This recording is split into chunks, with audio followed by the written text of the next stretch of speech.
Et si on mettait une étiquette de prix sur chaque tonne de CO2 émise par une usine? Eh bien, c'est exactement le principe des marchés carbone. Aujourd'hui, on va décortiquer ce mécanisme assez complexe pour vraiment comprendre son impact sur les entreprises et au final, sur toute notre économie. Alors, la fameuse question, combien ça coûte de polluer? On parle de chiffres qui peuvent dépasser les 100 € la tonne. Et ça, ce n'est pas juste un chiffre en l'air. C'est un calcul bien réel qui est en train de complètement changer la donne pour des milliers d'entreprises. Allez, on plonge dedans. On commence par le début, avec l'idée de base, mettre un prix sur la pollution. Il faut bien comprendre que pendant des décennies, pour une bonne partie de l'industrie, polluer, c'était un peu comme un coût gratuit. Les conséquences, les dommages sur l'environnement et la santé, eh bien c'était pour la collectivité. Ça n'apparaissait sur aucune ligne comptable de l'entreprise. C'est nous tous qui payons l'addition sans même le savoir. En économie, il y a un terme pour ça, une externalité négative. C'est un coût qu'on impose aux autres sans le payer soi-même. L'objectif du marché carbone, c'est justement de corriger ça. L'idée, c'est de renvoyer la facture à l'expéditeur pour l'inciter à polluer moins. Logique, non? Alors, comment on fait ça concrètement? On passe au mécanisme principal, ce qu'on appelle le jeu du cap and trade. Et là, il faut parler du champion de toute catégorie, le marché carbone européen, le SEQE-UE. C'est tout simplement le plus grand au monde. On parle de plus de 11 000 installations industrielles, des centrales électriques, des usines, qui ensemble représentent quasiment la moitié des émissions de gaz à effet de serre de l'Europe. C'est vraiment la pierre angulaire de la politique climatique de l'Union. Alors comment ça marche, ce cap and trade? C'est assez simple en 4 temps. Premièrement, le cap, le plafond. L'Union européenne fixe une quantité maximale d'émissions autorisées pour tout le monde et ce plafond baisse chaque année. Ensuite, l'allocation. L'UE distribue des quotas, qui sont en fait des permis pour émettre une tonne de CO2. Puis vient le trade, l'échange. Les entreprises qui ont moins pollué que prévu peuvent vendre leurs quotas en trop à celles qui ont dépassé. Et enfin, à la fin de l'année, c'est le moment de la restitution. Chaque entreprise doit rendre autant de quotas qu'elle a émis de tonnes de CO2. Si elle n'en a pas assez, attention, les amendes sont très lourdes. Et attention, ce n'est pas juste une discussion entre industriels, c'est un véritable écosystème financier. Il y a les entreprises, bien sûr, mais aussi des bourses spécialisées où s'échangent ces quotas, des fonds d'investissement qui spéculent sur le prix du carbone, et évidemment, les régulateurs qui s'assurent que les règles du jeu sont bien respectées.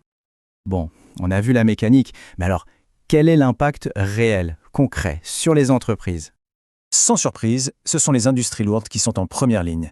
On parle de la production d'électricité, de l'acier, du ciment, de la chimie. Pour tous ces secteurs, le prix du carbone n'est plus du tout un concept abstrait. C'est une ligne bien visible dans leur coût de production.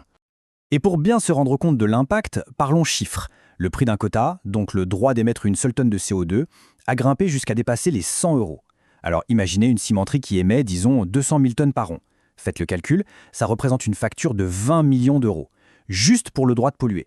Ça change complètement la perspective. Du coup, le carbone devient un facteur stratégique. Au moment de prendre une décision d'investissement, le management doit se poser la question, est-ce qu'on continue comme avant en payant de plus en plus cher, ou est-ce qu'on investit massivement dans des technologies propres pour réduire la facture? Le marché carbone force littéralement les entreprises à innover. Quatrième point, l'effet domino. Parce que ce coût, bien sûr, il ne reste pas confiné dans les usines, il se propage dans toute l'économie. Cette citation de la fabrique de l'industrie résume parfaitement le problème. Quand une entreprise fait face à un nouveau coût, elle a deux choix. Soit elle rogne sur ses profits, soit elle augmente ses prix. Et vous vous doutez bien de l'option qui est souvent choisie. C'est là que l'effet domino commence. L'exemple le plus flagrant, c'est notre facture d'électricité. Une centrale à gaz ou à charbon doit acheter des quotas pour fonctionner. Ce coût est presque immédiatement répercuté sur le prix de l'électricité qu'elle vend sur le marché. Et ce prix-là, il influence la facture de tout le monde, des plus grandes usines jusqu'à nous, chez nous. Alors, au final, qui paye vraiment? Eh bien, si les entreprises sont les premières à sortir le chéquier, elles se débrouillent pour en répercuter une bonne partie. Les études montrent que les ménages finissent par supporter près de 40% du surcoût total via des prix plus élevés pour l'énergie, mais aussi pour tout un tas de produits de consommation. On en arrive à la dernière partie. Est-ce que ce marché carbone est vraiment un outil de transformation efficace? Parce qu'il y a un risque majeur, un vrai paradoxe. Si on rend la production plus chère en Europe, à cause du coût du carbone, qu'est-ce qui empêcherait une entreprise de simplement délocaliser son usine dans un pays sans règles environnementales strictes? C'est ce qu'on appelle la fuite de carbone. On ne réduit pas les émissions mondiales, on ne fait que les déplacer. Face à ce risque, l'Union européenne a une nouvelle arme dans son arsenal, le fameux mécanisme d'ajustement carbone aux frontières, ou MACF.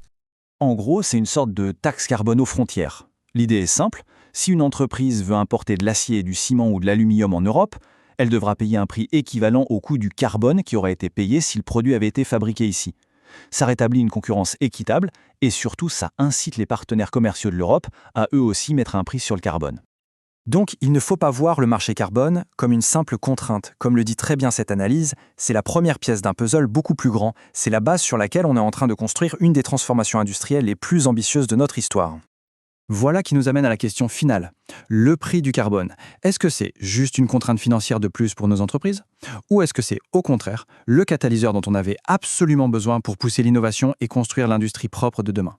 La réponse qu'on apportera à cette question va vraiment définir notre avenir industriel.